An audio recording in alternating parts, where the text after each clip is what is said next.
नमस्कार दोस्तों। जब हम पिछली बार रशिया और यूक्रेन की बात कर रहे थे तभी मैंने आपको बताया था कि ये जो पूरा वॉर है रशिया और यूक्रेन का, ये अब पूरा यूएस की ईगो पर लग चुका है, या आप कह लो एक तरीके से नेटो की ईगो पर लग चुका है। और अभी अगर यूक्रेन इस पूरे वॉर में हारता है, जो कि वो हार रहा है और काफ़ी टेरिटरी रोज की रोज वो अपनी गंवा रहा है, तो यहाँ पर यूएस एक बहुत मेजर रोल प्ले करेगा और वो कहीं भी जा करके किसी भी हद तक जा करके यूक्रेन की हेल्प ज़रूर से करेगा। बिकॉज ये बात अब ईगो की आ चुकी है, क्योंकि आपने देखा किस तरीके से डोनाल्ड ट्रंप का स्टांस चेंज होता है पूरा यूक्रेन को लेकर के। और डोनाल्ड ट्रंप कहते हैं कि यूक्रेन का सर्वाइवल यूएस के लिए बहुत ज़रूरी है। ऐसा क्यों है भाई? यूक्रेन का सर्वाइवल यूएस के लिए ज़रूरी क्यों है? क्योंकि सिंपल सी बात है, अगर आप ऑलरेडी देख रहे हो कि एशियन मतलब वेस्ट एशिया का जो पूरा कॉन्टिनेंट है वो निकल चुका है इनके हाथ से। वहाँ पर अब यूएस की जो डोमिनेंस कभी एक ज़माने में हुआ करती थी, जो ऑयल की डोमिनेंस थी पूरी, जहाँ पर ऑयल का सारा ट्रेड जो है वो यूएस डॉलर्स में होता था, उसके थ्रू उन्होंने अपनी मिलिट्री प्रेजेंस भी काफ़ी ज़्यादा कर ली थी पूरे मिडिल ईस्ट में। वो डोमिनेंस अब खत्म हुई धीरे धीरे। और वो डोमिनेंस खत्म कैसे हुई? प्रूव हो गया जब ईरान और इजराइल ने दोनों ने यूएस को निगलेक्ट कर दिया, एक तरीके से उनकी बात को इग्नोर कर दिया कि कॉन्फ्लिक्ट को मत बढ़ाओ और ऐसे मत करो वैसे मत करो। तो उस इग्नोरेंस के बाद ये समझ में आ गया कि अब यूएस का डोमिनेंस खत्म हो गया मिडिल ईस्ट के अंदर में से। तो और दूसरी तरफ अफ्रीका से ये वैसे भी बाहर हैं, तो नाउ ये बिल्कुल भी ऐसा अफोर्ड नहीं कर सकते यूएस कि यह यूरोपियन कॉन्टिनेंट जहां पर इनका इतना अच्छा डोमिनेंस है, ये वहां से भी बाहर हो जाए। तो नेटो को सर्वाइव करना या नेटो को जिंदा रखना यूएस की एक मजबूरी है, और नेटो के थ्रू यूक्रेन को जिंदा रखना वो उनकी मजबूरी है। और इसीलिए आपने देखा कि अभी क्या किया इन लोगों ने, $61 बिलियन का जो फंड है, जो कि ये शुरू से हल्ला कर रहे थे कि जो अब हम फंड्स जो हमने अभी तक दिया है वो अब हम स्लो करेंगे, हम नहीं दे पाएंगे, बिकॉज हमारे यहाँ पे काफ़ी ज़्यादा प्रॉब्लम्स हो रही हैं, हमारी जो पब्लिक है उसको सही नहीं लग रहा है, और ओपिनियन जो है वो बिल्कुल अगेंस्ट में जा रहा है गवर्नमेंट के सब करने से। तो खुद जो बाइडन ने ये चीज़ आकर के कन्फेस की थी। लेकिन उसके बाद भी आप देखो कि $61 बिलियन का जो पैकेज है वो हाउस ऑफ रिप्रेजेंटेटिव्स में पास हुआ, ये चीज़ मैंने कवर की थी। उसके बाद वो सीनेट में भी पास हो चुका है। तो बहुत जल्दी यूक्रेन, इजराइल और ताइवान, तीनों कंट्रीज़ को ये $61 बिलियन का जो फंड है वो डिस्ट्रीब्यूट होकर के इन तीनों कंट्रीज में चला जाएगा। और सिर्फ ये फंड से ही नहीं, बल्कि यूएसए ने अब एक स्टेप और आगे बढ़ करके, देखो यूक्रेन के अंदर में फुल फ्लेजेड वॉर हो रहा है, इजराइल और ईरान का मामला अब शांत हो चुका है, शांत पड़ गया है।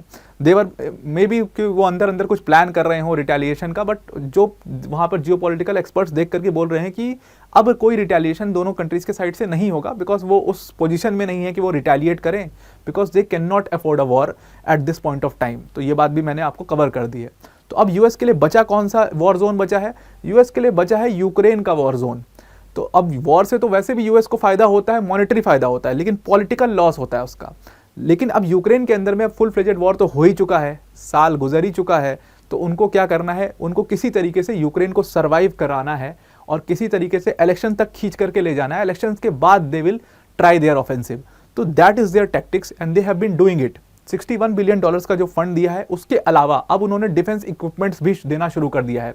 उन्होंने अपना अटैकम्स जो मिसाइल सिस्टम था, वो अटैकम मिसाइल सिस्टम जो है वो यूक्रेन को प्रोवाइड किया था पिछले साल अक्टूबर में। और इसी मिसाइल सिस्टम के यूज से यूक्रेन ने काफ़ी ज़्यादा टेरिटरी जो है डोनेट्स्क के पास की, वो रीगेन करी थी रशिया के ऊपर अटैक करके। अब ये जो बेसिकली मिसाइल सिस्टम है, इसकी खासियत है कि लॉन्ग रेंज मिसाइल सिस्टम है। आगे हम डिस्कस करेंगे काफ़ी डिटेल में कैसे काम करता है ये और क्या फ़ायदा है इसको रखने से और किस तरीके से ये रशिया को अटैक कर सकते हैं। और ये जो पूरी डील हुई अटैकम्स की, ये ऑलमोस्ट $300 मिलियन की डील थी। और ये जो $300 मिलियन की डील थी, ये पिछले मंथ ही इन्होंने यूएस ने प्रोवाइड किया था 12 मार्च के दिन, जो मैंने आपको पिछले भी बताया था कि 12 मार्च तक एक फंड गया है। उसके बाद से अभी तक 1.5 महीने हो चुके हैं, अभी तक कुछ भी नहीं पहुंचा है। तो ये जो 12 मार्च को इन्होंने सैंक्शन किया था $300 मिलियन, यही कई सारे पार्ट्स एंड पेमेंट्स में जा रहा है। क्योंकि ये $300 मिलियन की सिर्फ इनको पेमेंट नहीं देनी थी, बल्कि इनको इसके वर्थ का कुछ देना था। तो डिफेंस इक्विपमेंट्स इन्होंने दिया, कुछ एड पैकेजेस इन्होंने वहां तक पहुंचाए। तो इस तरीके से ये पूरी तरीके से यूक्रेन की हेल्प कर रहे हैं। अब आप एक बात ध्यान रखिएगा कि जो बाइडेन ने खुद इस पूरे मामले को कि अटैकम्स हम यूक्रेन को दे रहे हैं, इसको सीक्रेट रखा था। हालांकि इन्होंने अक्टूबर में पिछले साल भी दिया था इसको, लेकिन इस बार जब इन्होंने मार्च 12 को ये पूरा पैकेज सैंक्शन किया है और अटैकम सिस्टम देने का सोचा है, तो यहाँ पर जो बाइडेन एडमिनिस्ट्रेशन ने खुद इस बात को सीक्रेट रखा। सीक्रेट रखने का रीजन उनका ये था कि रशिया जो है वो पहले से प्रिपेयर्ड ना हो जाए। रशिया को हमेशा ऐसा लगना चाहिए कि यूएस जो है वो किसी तरीके से सिर्फ फंड्स भेज रहा है, वो डिफेंस इक्विपमेंट से मदद नहीं कर रहा है यूक्रेन की, और इसलिए यूक्रेन काफ़ी वीक हो गया है। तो रशिया जो है अपना ऑफेंसिव पे ऑफेंसिव मूव करता जाए आगे की तरफ। तो इसीलिए उन्होंने इस पूरे मामले को, इस पूरे डील को सीक्रेट रखा था। अब ये अटैकम्स जो सिस्टम है, इसकी खासियत क्या है उसको समझते हैं। बट वीडियो में अंदर जाने से पहले एक बहुत बड़ी अनाउंसमेंट है अनअकैडमी टीम की तरफ से, दैट यूपीएससी सीएससी का अनअकैडमी टीम अपना बिगेस्ट एवर इवेंट करने जा रही है, जिस इवेंट का नाम है मंजिल 2024। ये जो हमारा इवेंट है ये 28 अप्रैल को होगा, तो उस दिन संडे है, आप इजीली ज्वाइन कर सकते हो इस इवेंट को। ये जो इवेंट है वो 1 बजे से 2:30 बजे के बीच में होगा दोपहर में, तो आप आराम से इसको इवेंट को ज्वाइन करिए।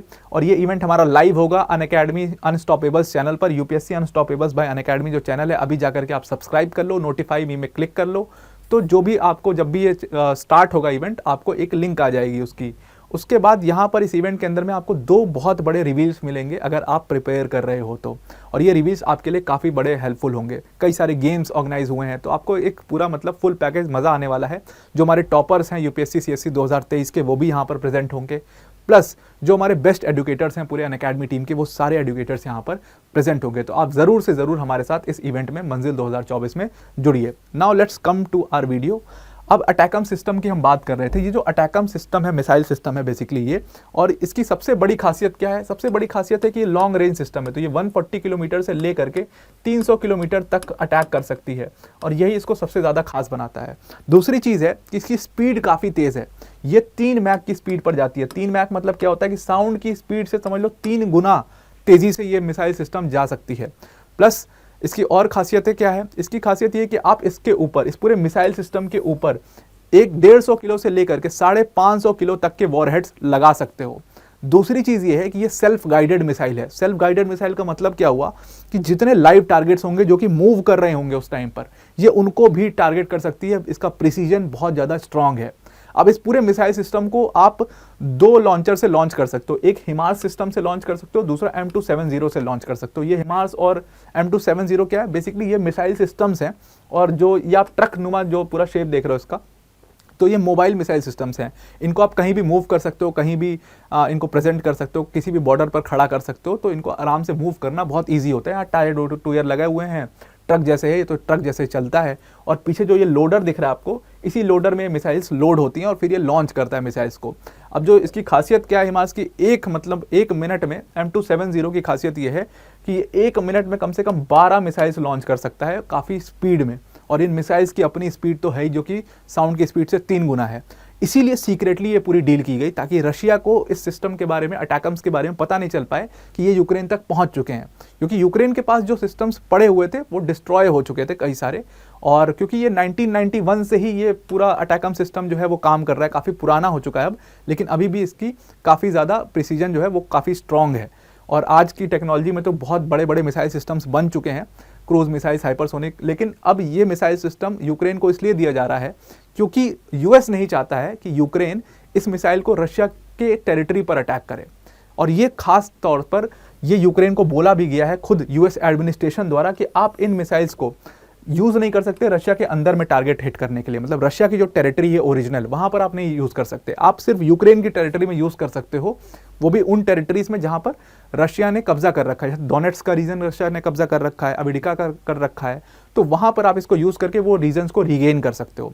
अब ऐसा क्यों किया गया, क्यों इतना बड़ा शर्त रखा गया कि ये हम आपको मिसाइल सिस्टम तो दे रहे हैं, लेकिन आप इसको रशिया के अंदर में यूज़ नहीं कर सकते हो। अब ऐसी शर्त इसलिए रखी गई क्योंकि देखो, जो बाइडेन को बहुत डर था कि अगर यूक्रेन ने इसको रशिया की टेरिटरी पर यूज़ कर दिया तो रशिया जो है इस पूरे मामले को एस्केलेट कर देगा और यूएसए कहीं ना कहीं इसमें डायरेक्टली इन्वॉल्व हो जाएगा। इसीलिए उन्होंने ऐसा यूक्रेन ना करे पहले तो उसको शर्त रखी। दूसरी चीज़ ये कह रही थी कि जब अक्टूबर में पिछले साल ये सिस्टम इनको भेजा था, तो इन्होंने क्या किया था कि छोटा वाला वेरिएंट भेज दिया था। इसका 2 वेरिएंट है इसके, 140 किलोमीटर वाला रेंज का एक आता है और एक 300 किलोमीटर की रेंज वाला आता है। तो इन्होंने क्या किया था कि 140 किलोमीटर की रेंज वाला इनको दे दिया था, ताकि ये अटैक ही ना कर पाए रशिया की टेरिटरी पर, वहाँ तक ये मिसाइल सिस्टम पहुँचे ही ना। लेकिन अब इन्होंने क्या किया कि इन्होंने डिस्कस ये किया है कि अब ये काफ़ी पुराना हो चुका है मिसाइल सिस्टम, अब यूएस के यूज़ का है नहीं, तो इसीलिए यूएस अपने शेल्फ से इनको हटाना चाहती है। और इसीलिए कहा यह जा रहा है कि इन्होंने ये बड़ी मात्रा में ये मिसाइल सिस्टम अब यूक्रेन को दे दिया है। अब भले ही यूएस इसको अपने शेल्फ से हटाना चाहती हो, नए सिस्टम्स को वहाँ से रिप्लेस करना चाहती हो, फिर भी ये अटैकम सिस्टम जब यूक्रेन के पास पहुँचेंगे तो ये रशिया के लिए बहुत बड़ी प्रॉब्लम्स क्रिएट करेंगे, क्योंकि पिछले अक्टूबर में भी इन्होंने रशिया के लिए बहुत बड़ी प्रॉब्लम्स क्रिएट वहाँ पर करी थी। तो let's see what happens in Russia Ukraine war. तो आज के लिए इतना ही। आई होप आप पूरा इस सिस्टम को समझ गए होंगे, यूक्रेन की जो हेल्प हो रही है यूएस द्वारा वो भी समझ गए होंगे। आज के लिए इतना ही। Thank you and have a nice day.